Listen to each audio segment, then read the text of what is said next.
Shalom, and welcome to another edition of Parasha Talk. I'm Rabbi Elliot Malamet in the Highland Park Conservative Temple Congregation on Shemin, Highland Park, New Jersey. Joining me, Rabbi Barry Chesler, still on vacation somewhere in Massachusetts, Rabbi Jeremy Kalmanovsky on Sheikh Chesed in New York City. It's great to see you, but we want to start off with some sad news. We are mourning with the whole Ramah community and the Rabbinical Assembly community of the loss of really one of the finest scholars, Rabbi Bob Goldenberg, who passed away this week. He was a scholar in residence at Ramah in the Berkshires, a lovely, lovely man, a fine, fine scholar. Just a word or two about him, Barry. We remember him from teaching. Second month, he always came up. For 10 years, he was the scholar in residence at Ramah.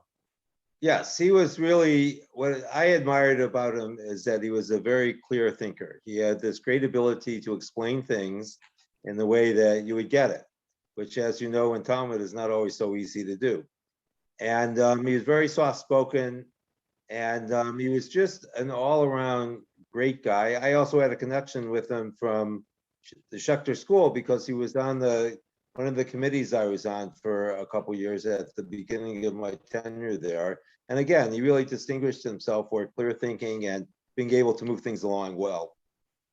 Yehi Zichro Baruch, may his memory be a blessing. We want to give a shout out also to all of our friends at Ramah. I think this is going to be the last Shabbat, but a special Shabbat shout out. We got.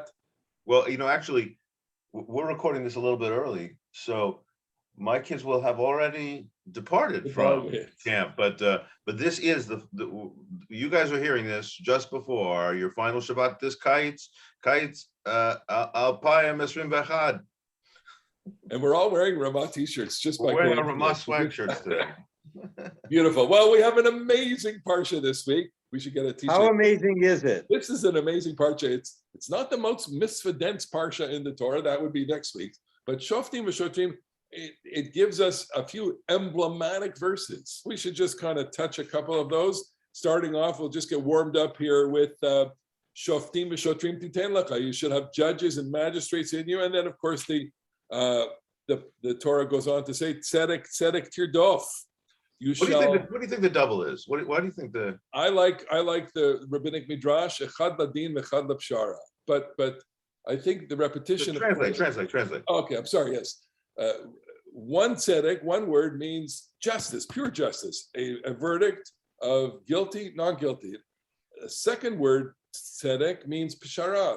That is to say, justice is achieved through arbitration, compromise. Right? You both don't get what you want. You have to negotiate your deal. That both of those are manifestations of justice, and the rabbis, I think, intuitively understand this through their interpretation of tzedek tirdof. But it's literally, it's just emphasis, and more emphasis. What we have to add here, I think, is that what you're talking about really is civil law. That's when you can have compromise. Yeah, you can't really have compromise in criminal law. And I think that perhaps the piece about it that works for criminal law is that you can only pursue justice. Right, a lot of times when we are criminally wronged, we want revenge. Yes. We want to punish the person in excess of what they might deserve because we are so angry. And here the caution is not to go overboard. But I want to draw our attention to the verse that comes before, Lo tatem mishpat, lo takir panim, v'lo tikach shochad, ki ha-shochad yaver einei chachamim v'yisalef devrei tzadikim. Verse 19. You're not supposed to deviate from the path of justice, and you're not supposed to show favoritism, and you're not supposed to take a bribe. And curiously, the bribe comes with an explanation. What does a bribe do? It blinds the eyes of the wise and distorts the words of the righteous. And I think that our concern with justice, and here I think is why the tzedek is repeated, is that you can only pursue justice through just means. Here in the Torah, the end doesn't justify the means. The means have to be just in order to get just ends. I like that a lot. I think that's a great observation because we are all the time inclined to get the outcome that we deem just, and we're willing to, and all too often willing to do something exploitative or dishonest to make that happen. By the way, it's interesting you said about the, quite correctly, of course, that in criminal law, you might want something that's you're so angry or you're so wounded. This parsha also has the laws of the Ir Miklat, the city of refuge. When there's in Bible times, when somebody committed homicide, the instrument, it was supposed to be a court. It was supposed to be an evaluation to make sure that the person was really guilty, and there had to be eyewitnessing, which in Jewish law generally, and the Bible in particular, eyewitnessing is the standard of evidence. There was a trial, but the victim's family are the people who execute the death sentence. That's the Goel Hadam. So if there's a person who's convicted of like straight up murder, the victim's family are the ones who kill the person. But if it's an accident, like straight up an accident, the Bible's example is you're chopping wood. The rabbis disagree about whether it means the metal blade flies off the axe handle, or perhaps the metal blade is dislodged by whacking the tree, or perhaps a piece of the tree comes off and hits somebody in the head. Whatever the case is, it's just an accident.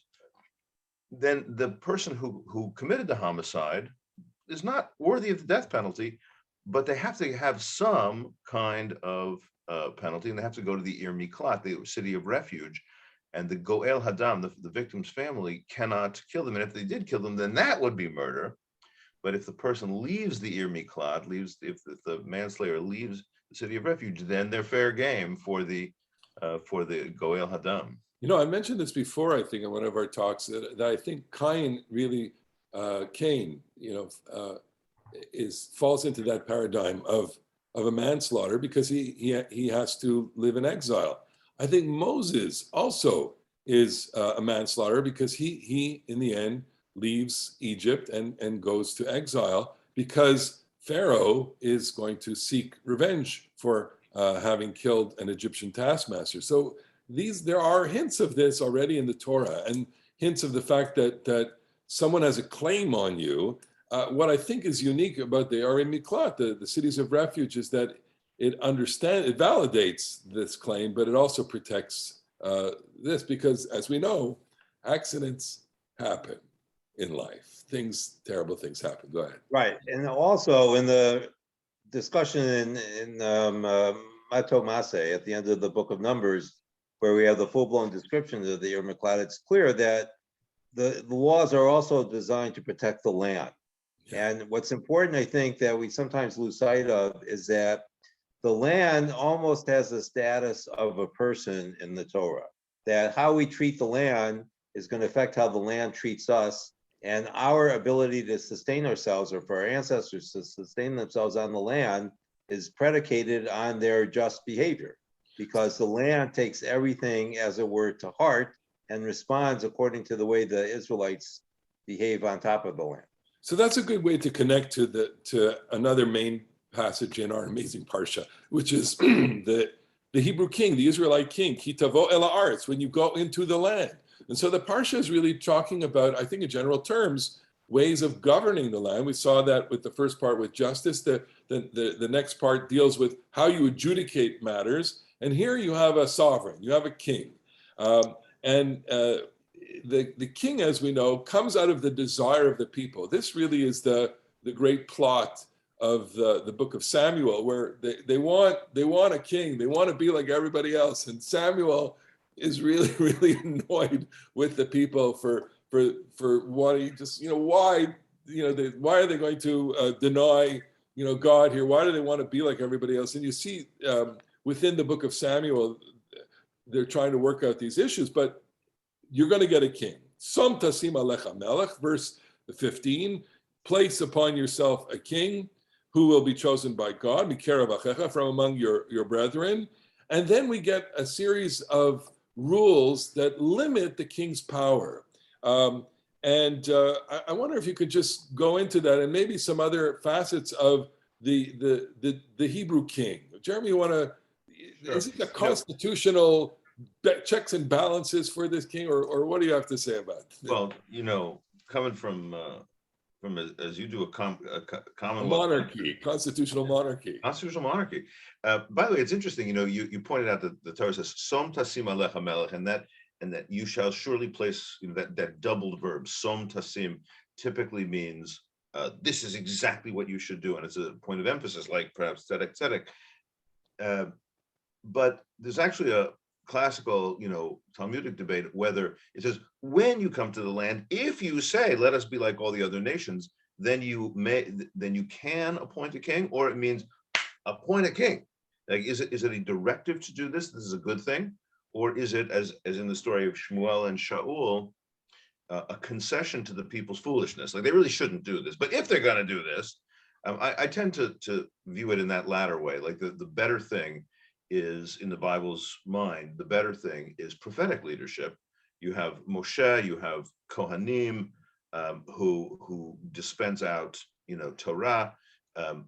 But if that's not going to work for you, and it's probably not going to work for you, because in, so to speak, real life, there are political conflicts that can't only be resolved by just, turning to Torah, then you might need a more sort of robust political institution, and that is the kingship. But the Torah, I think, and certainly the book of Shmuel, is uncomfortable. And even the stories of David, David is probably the Tanakh's most beloved character, certainly the fullest character.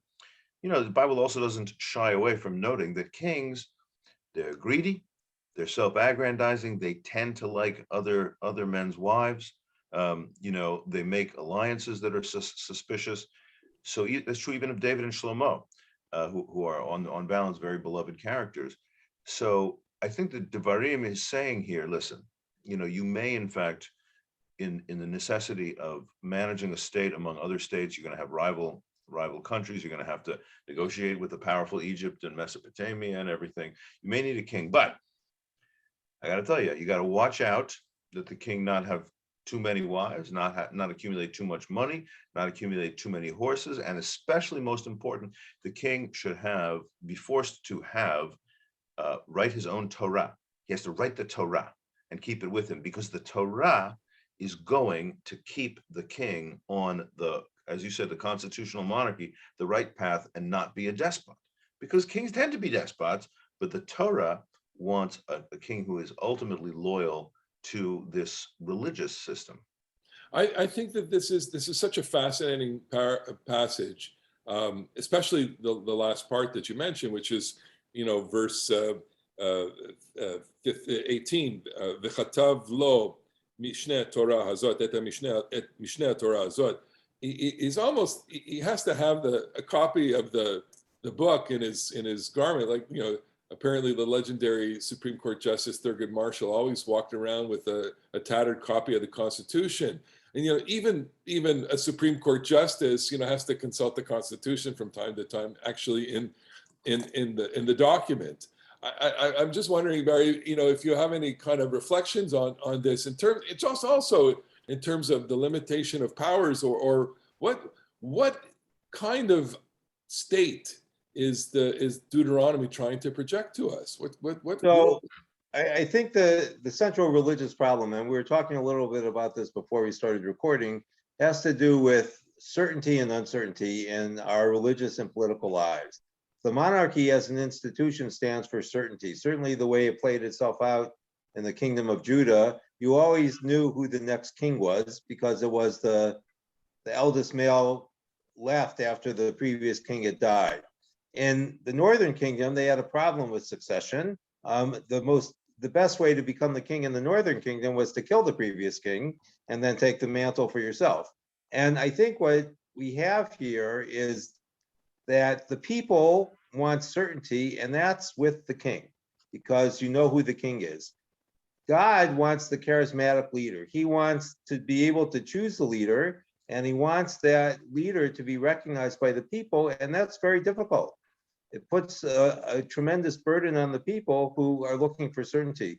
I was struck, Jeremy, by your account of the three things that the king is going to do with the money, the women, and the horses. Why are those problems? It seems that they're problems because there are things that take the king away from proper governance, right? They're not essential to governing the people, determining what is best for them.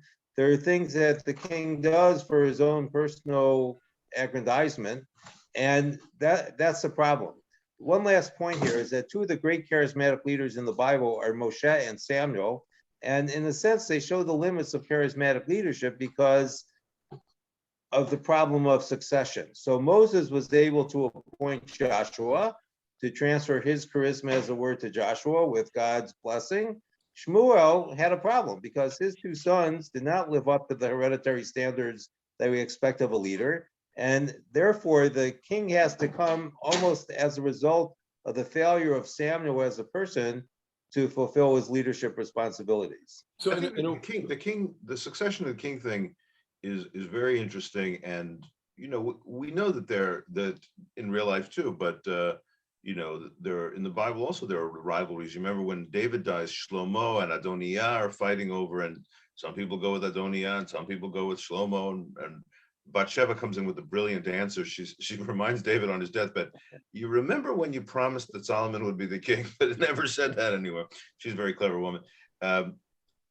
But I think the question of charismatic leadership, like who is it that has, perhaps the Bible would say that God endows with, or that we would say, just has the mojo.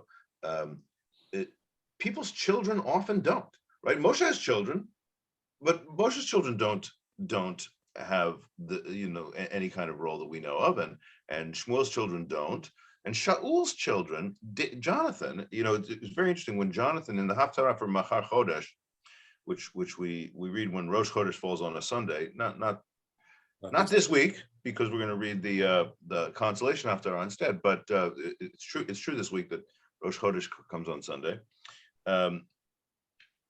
but Saul yells at Jonathan for favoring David, and he says, "You are ashamed to your mother, because your mother's he probably uses a salty expression for your mother. You're ashamed to her because her son is not going to get to sit on the throne, which is what we all want. We all want our children to sit on the throne. But you know what? In the Bible, it typically doesn't happen. It typically does not happen that people inherit true leadership. And more often, special people go outside the expected leadership path. It's interesting that the book of Dvarim really puts forward for us several different kinds of models of leader, and it's almost like the separation of powers. We talk about the king, but we just also let off the parsha with the shofet, which also has judicial power. We have the Navi, which is Moses, which is we're calling him the charismatic person, and of course, Moses has his own quiet, humble charisma, and just line them up on against each other and ask, I would take Elijah and Elisha and Isaiah, second Isaiah. Yeah, these are not quiet people. Jeremiah, these are really colorful, charismatic people. But you also have tribal leaders. What you don't have in the Torah is rabbis. You don't have rabbis, and what you do have, of course, in Chazal is you have a new form of leader, and that is the person invested with Torah knowledge of Torah and halacha, the ability to discern things, and the ability to teach. And what's so fascinating is that the tradition gives us all of these different models and wants us to veer away from other models. And that's a way to segue back into the Parsha. Look at chapter 18, verses 9 through 12, okay? You don't want to go to any magicians, kosem ksamim, ma'onen, menachesh, and mechashef, soothsayers, and other kinds of charlatans, shoel ov yidoni, necromancers, doresh et hametim, people who do the seances, right? Toavat Adonai kol ha'se'ela. Those are disgusting. They're disgusting things. They're disgusting people. But you can realize why they're so enticing. A couple of years ago, we went to see the Houdini Museum in Scranton, Pennsylvania. You should go there. They have actually Houdini's father's talus in a case there. It's fascinating. At any rate, Houdini, was involved in this stuff. At least he tried to debunk them. And I think it was during the early part of the last century that people were just so enthusiastic about these things. They had parties and seances, and it was just, a lot of charlatans. They wanted to manipulate people. And I think you can get leadership from people who have authentic, legitimate leadership, and you can get leadership from these people who want to manipulate you. I don't know if you have any comments. Do you think that the Torah, I know that Maimonides regards the Ov and Yidoni as just straight up liars and charlatans, but do you think the Torah thinks that the Ov and the Yidoni and all these soothsayers and necromancers and seance people are fakes or just forbidden? Like They're just forbidden. I think that I may have read this in Yechezkel Kaufman, but the Torah never says don't do magic because it doesn't work. It's don't do magic because it's a betrayal of God. And this is the problem, that if you're living in ancient Israel, all these people running, I have to believe that most of the people who pursued these occupations, as it were faithful people by their own standards. There are always a few charlatans. We have them ourselves, but I think most of them did what they did honestly, and they were mistaken, and it worked, and it's very attractive. I mentioned my teacher, Rabbi Byron Sherwin, Zikrono Libracha. He said there's nothing like a magic trick to get the attention of the people. He thought that the failure of the conservative rabbinate is they didn't teach us magic at the seminary; they just taught us Torah. And I think again, today I seem to be coming back to this idea of uncertainty. Is we want certainty, and we can't have it. And the Torah, and especially in Sefer Devarim, is crafting this way where we have to recognize the limits of certainty. All right. And that's not quite getting it for me. That's not quite getting it for me exactly, because I agree with you, by the way, that the Torah is not saying this stuff doesn't work. It's saying it's dark. And I think that the certainty thing is not quite getting it for me, because I think that these practices are by definition into the realm of mystery, or what in Harry Potter is called dark magic, something that is just, it's too spooky, or maybe dark forces.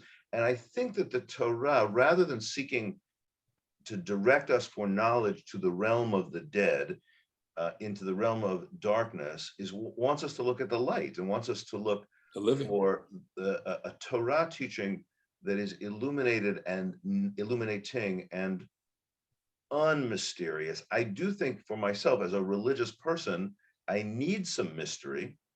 I do need some of the ways in which this is not just, this is kosher, this is treif, put on your tefillin and whatever. I need some of that. But I think that the Ov and the Yidoni, who do work, who, by the way, play an important role in the story of Samuel and Saul, they do work. It's just treif because it's dark.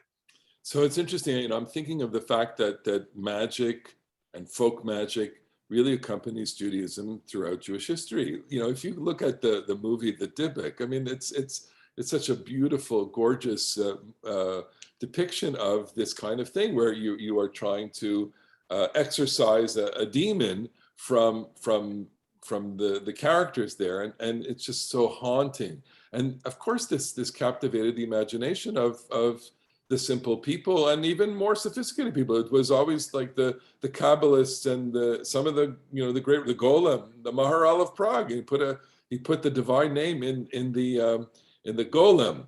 But I think there's something else going on here, which is that the Torah's vision of the human being as a totally free individual, and that the experience with magic and people who predict the future, fortune tellers, etc., they remove your freedom from you, because if they read in the tea leaves or in the teacup, what you're going to do, all of a sudden your freedom is constricted, and you no longer feel that the outcome of your life is based on your decisions. And Right. Maybe that's a good segue into the verse. This is emblematic verses for 20, Alex. Okay, Alav Shalom. tamim tiyeh im Adonai Elohecha. And along the lines, Barry, of what you said of certainty, if certainty is not with the Torah, I'm here going to go with Jeremy. I'm sorry to gang up on you, Barry, but it's not about certainty. Tamim tiyeh, I'm going to go for wholeness here. Tamim, in the context here, obviously it means something relating to magic. But in the way that we understand Tamim Tiyeh, verse 13 of chapter 18, be whole with the Lord your God, means don't be certain, but just be faithful, be walk the path, and don't try to, many years ago when I was working as a newspaper reporter, I sat next at the Philadelphia Inquirer, I sat next to the mafia reporter, and he was a very interesting guy. Italian guy from South Philly, of course, and George Anastasia, and he had his own like wise guy book. He had a guy who had flipped and went in the witness protection program, and he wrote a book telling his story. And that gangster said,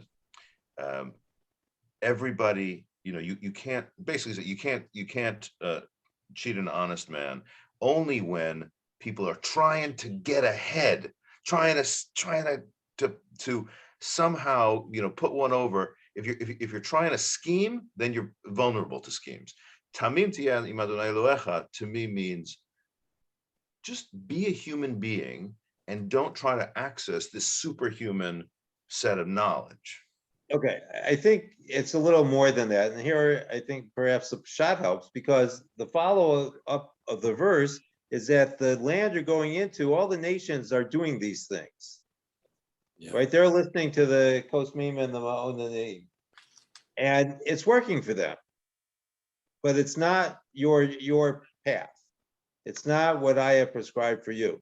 And I just want to come back to something you said before, Elliot, that one of the conundrums of philosophy is the idea of free will versus God's omniscience, which you alluded to. Right? If God knows everything, do we actually have free will? And as far as I know, it's not been successfully resolved, so we're not going to resolve it today. And that's predetermined. But again, and I share your discomfort with my emphasis on uncertainty, but I think that there's a lot of life that is uncertain. That's the mystery, is that we don't know. I think that we have to make choices. What? That's why the word tamim works, because it says you need to function in your spiritual, religious, human life with all the uncertainty and certainty that you have. In other words, that I always kind of recoil at the ani ma'amin be'emunah shlema. I mean, I believe with perfect faith. What does that even mean, perfect faith? We're all dented. We're all banged up a little bit, and everyone, we certainly have our questions about the nature of reality. And so what the Torah is asking us here is you be yourself, you be whole. Bring it all. Leave it all on the court. So to defend ani ma'amin is aspirational. It's not Halavai shani ma'amin. Yeah. That this is where I'm trying to get to perfect faith. Because I think we connect perfect faith with a perfect relationship with God. Yeah, but does that concept even exist? Is there, shalem means wholeness, whole, broken, and all that. We've all done our homilies on this. Yeah, Shlomo. That's what I remember. Okay, that's what I. That's my bumper sticker. Okay. All right. So I mean, there's certainly enough to chew on in that pasuk tamim tiyeh im Adonai Elohecha. I know we're limited. We can go on because we have so much material in this parsha, but let's go to the end where, in the beginning of the 7th Aliyah, we are now talking about a little bit of warfare, laws pertaining to war, and ki tikrav el ha'ir lilachem aleh v'karata eleh leshalom. And this is, emblematic verses for 30, Alex. Okay, when you go and wage war, you really have to sue for peace. So, and then maybe take us into some of the rules of war, and what is the Torah trying to do in terms of cultivating the people here? Jeremy, you want to try? Well, I would say the Torah here certainly, first of all, thinks that war is inevitable. Okay, this is not, Isaiah imagining that lo yareu v'lo yashchitu b'chol har kodshi, there will be no violence or damage in all my holy mountain. The lions will lay down with the lambs. This is a recognition that conflict is inevitable, and the temptation is to just simply lose any, in this violent setting, this temptation is to simply lose any proportion or boundary. If you were to say that, as the saying goes, quote, all's fair in love and war, that means that there is nothing ethical or unethical. Like, all is fair. Anything you want to do, anything that you find effective. We talked before about just and unjust means. The claim must be that all is not fair, and there are better and worse ways to do this. So the Torah does not think that you should be a pacifist. It says, listen, actually, you got to buck up and don't be afraid and don't run away. I know it's scary, and actually in the rabbinic material and Tractate Sotah that treats this material, frankly, it's a little spicy there. It says, listen, what does fear mean? Like, you lose control of your urinary functions here, when you see all those shields and you hear all those swords, and it's pretty scary stuff. So you can't be afraid. You got to stand up and be a warrior when necessary, but you can't destroy the land. You can't destroy the fruit trees. This is the source of the mitzvah of Bal Tashchit, do not destroy. And it's adapted in contemporary times for all sorts of environmental, conservation type of activities. Don't waste, don't destroy, don't pollute. Here it means in war, don't destroy the fruit trees. Don't go overboard. Sue for peace with the cities that you have conflict in. Now, I don't want to overstate it, because it's a sue for peace, right, and make them your slaves. If they agree to make peace with you, they have to be your slaves. And if they don't agree, then you can just slaughter them, which. Right, but we're talking here about Milchemet Mitzvah. Am I correct? The rabbis introduce a concept called Milchemet Mitzvah, Milchemet Reshut. Obligatory war, meaning like somebody is trying to kill you and you're in a defensive war, or you are Joshua fighting the Canaanite nations, versus Milchemet Reshut, discretionary war. I wonder exactly what discretionary war means. Can there be such a thing as you just choose that you think it's wise? Well, imperialistic wars, David, expanding the empire, that kind of thing. Yeah, well, that's exactly what the rabbis say. But in real life, I would hope that contemporary societies don't say, you know what we need? We need to chop up some more land here. And we need some more slaves. Let's choose to go to war. I think, well, World War I is a classic example of that.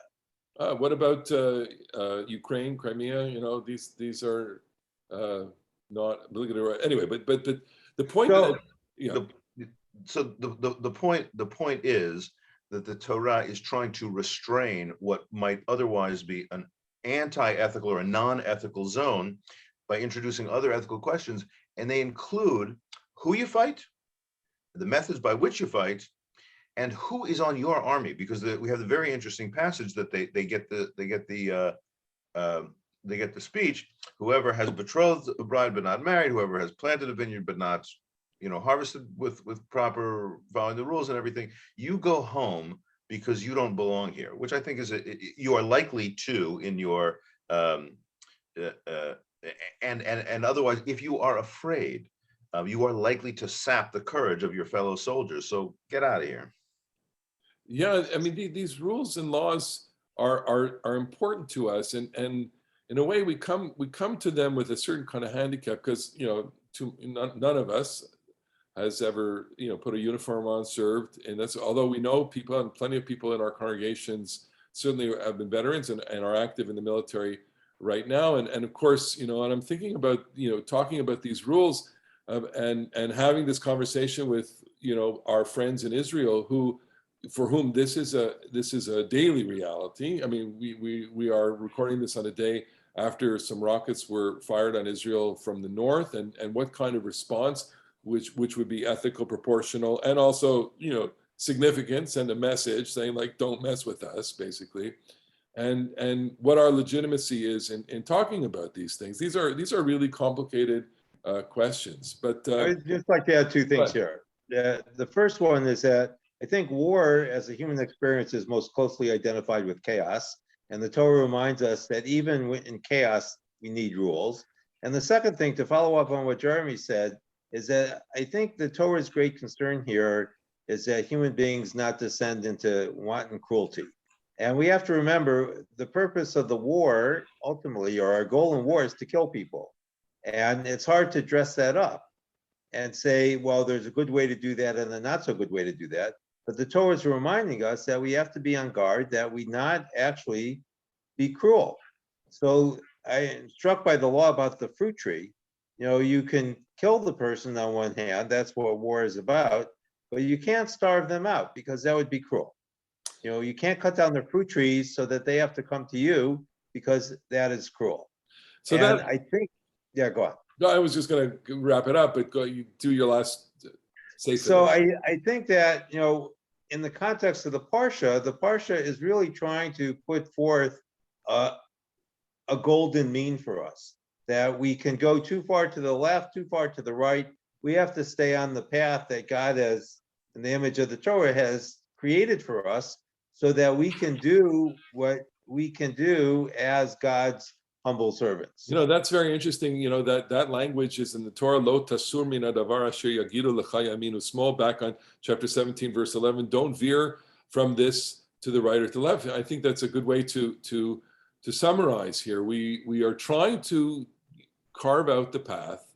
It certainly has some broad range here, and for that you need different forms of leaders. You need the Shoftim and the Shotrim. You need the Melech. You need the Navi. We'll give an asterisk to the soothsayers, and because they're the sideshow. You can't let them run your country, but you can certainly go to the fair for entertainment and get an important show. All right.